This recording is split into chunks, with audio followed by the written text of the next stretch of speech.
Most people assume that they need to be calm in order to practice the Bengston Method, concentrate and be calm. Uh, but that's just not true. Rapid image cycling actually uses strong emotion to help it work. So if you're feeling scared or angry, um, instead of saying, how do I get rid of this fear so that I can heal? The better question is, can I cycle and take advantage of this amazing amount of energy that's flowing through me right now?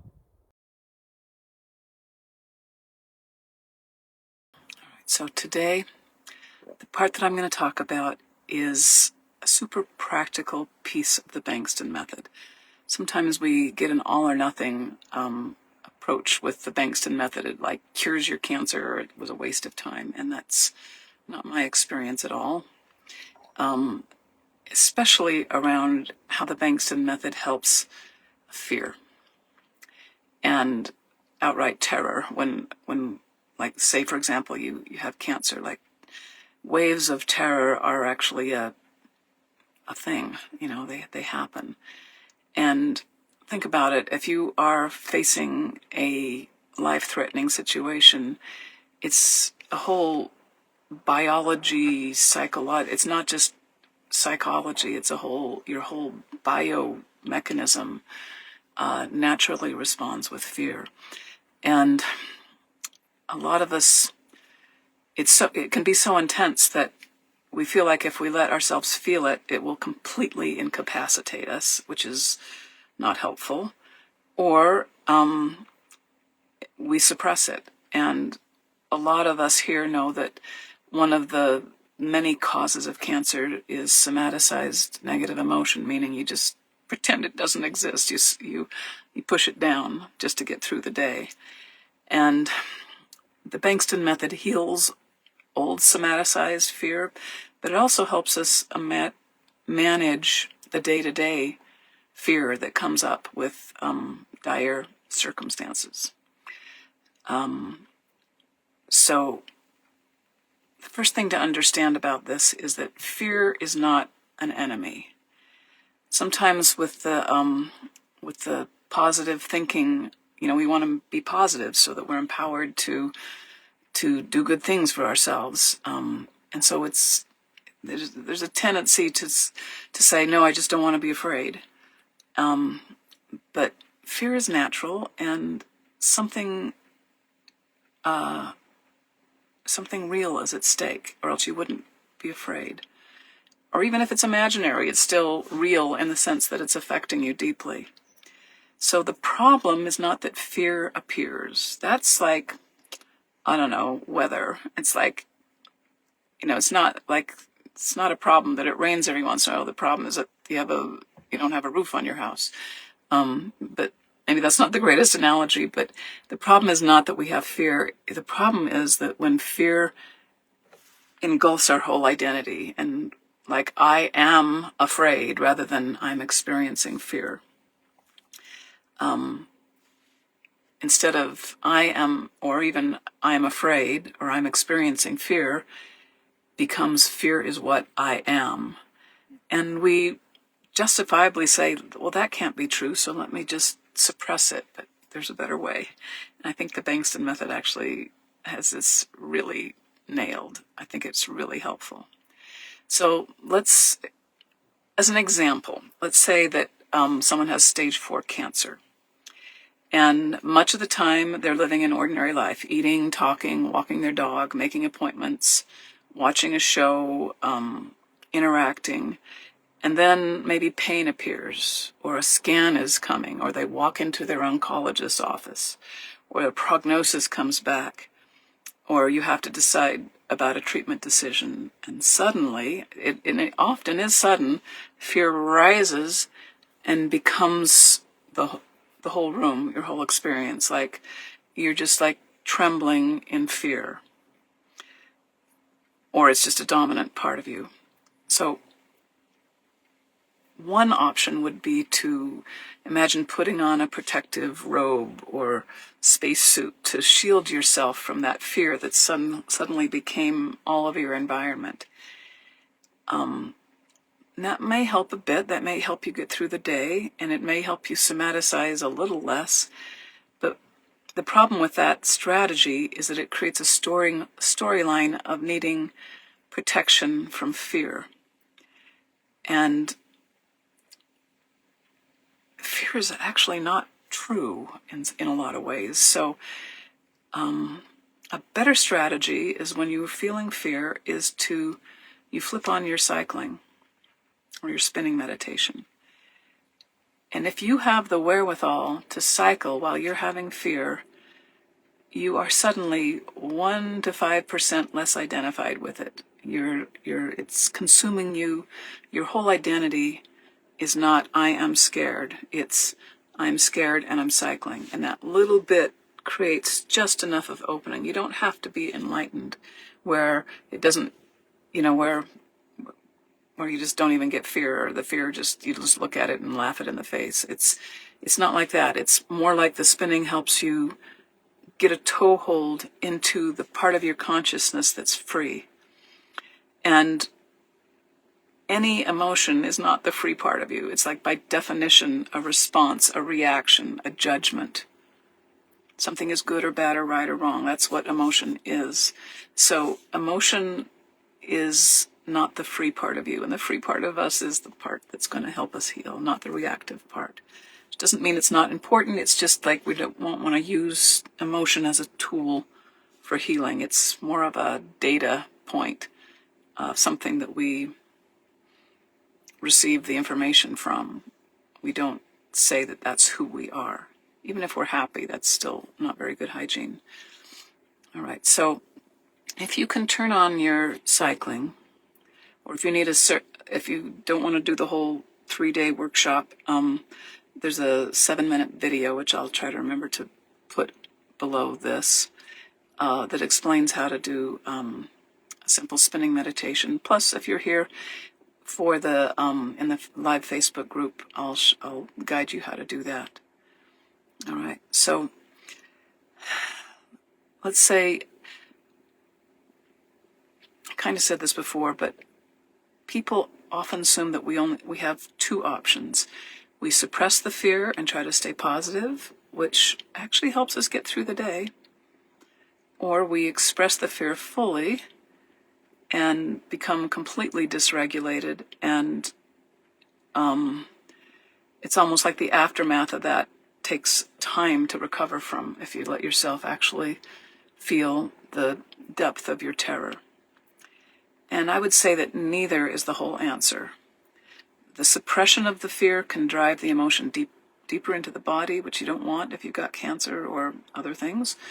And over-identification can flood your nervous system and make it so that you're very uncomfortable, like super-duper uncomfortable, and you often make bad decisions. Because fear's usually... Oh, wind just blew. Fear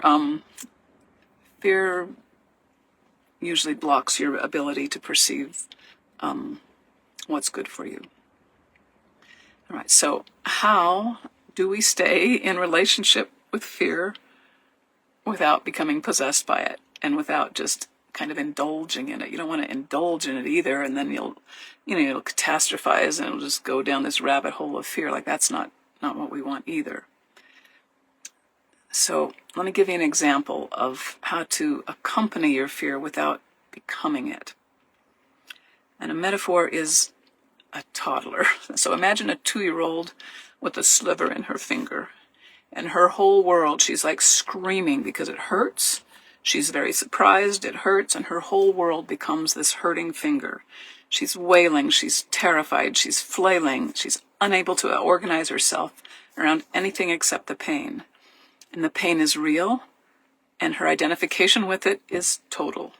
Maybe you've seen a toddler with a tantrum. It's total.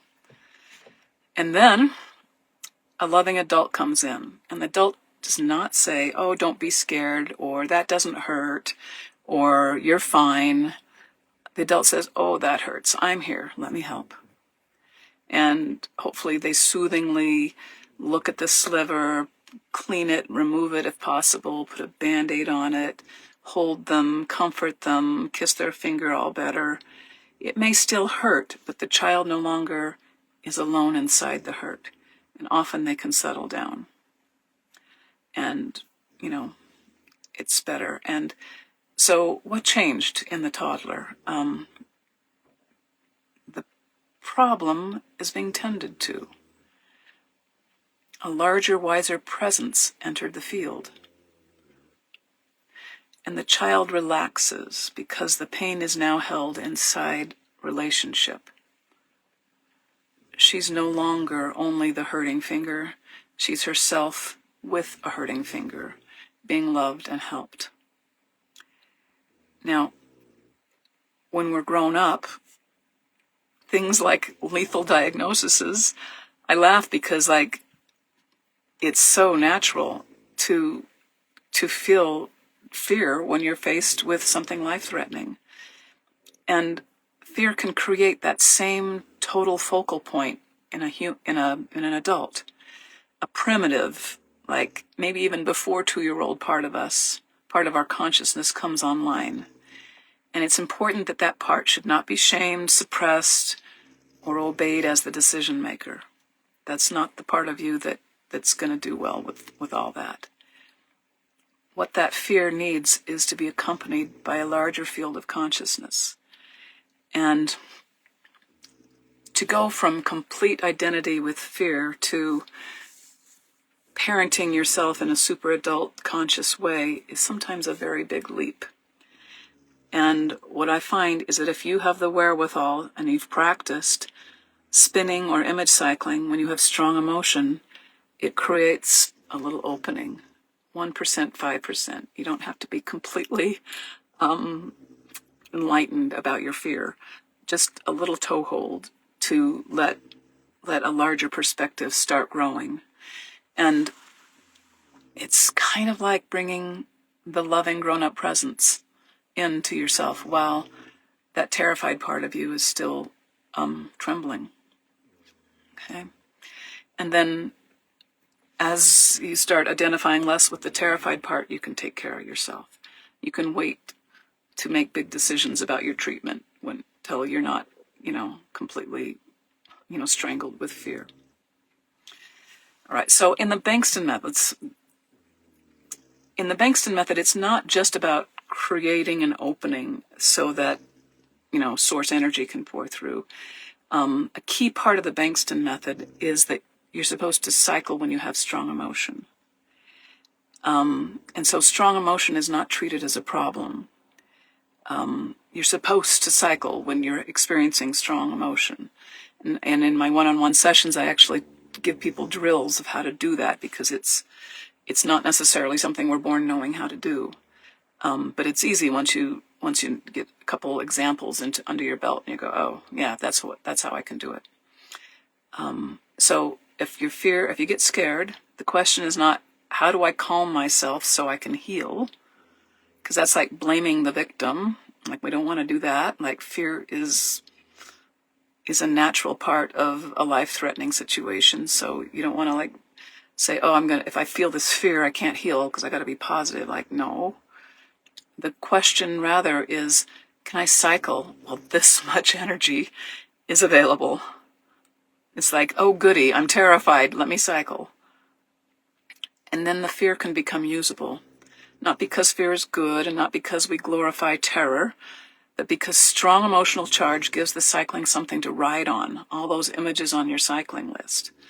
And then instead of collapsing into fear, suppressing it, or making decisions from it, you let the cycling move at the same time. And what I found back in the day when I was just learning to cycle is that I used to get triggered by some affront to my whatever, and I would get angry, and the anger would last an hour or a day. And as I learned how to cycle with a strong emotion, it lasted minutes, maybe an hour or two. That it just it's almost like when you're cycling, it just sped up the whole emotional thing and made it more contained. And so even though I didn't suppress my fear or my anger or my sadness, the whole dysregulating part of the emotion, which is really the chaotic grist of creation, right? There's nothing really wrong with feeling chaotic. It's just that you can't function if you're there for long stretches of time. But little bursts of it can be tremendously healing. And so I found that I became more emotionally stable, and I could stare my big emotions in the face and not suppress them. If anything, honoring them even more, because I didn't have this little part of me saying like, oh, I shouldn't be feeling this because I'm not going to get anything done all day if I'm so dysregulated. No, I would let myself be dysregulated for a little bit and cycle. And it just shrunk the timeline of what is that happening. So, yeah. So the thing is that fear is information, not authority, and it may be giving us useful information. It's usually at least saying something matters big time. Something needs attention. I need support. A decision needs care. These are all good things, right? These are not bad things to be suppressed. And sometimes fear is also regurgitating old material, which also we can look at. Either way, when the field of your awareness, when your identity becomes larger than your fear, you have more choice. And fear belongs in the field of what you're experiencing, but it shouldn't govern the field. And if you can cycle or spin while you are experiencing fear, you're no longer its victim. It's just part of the energy going through you.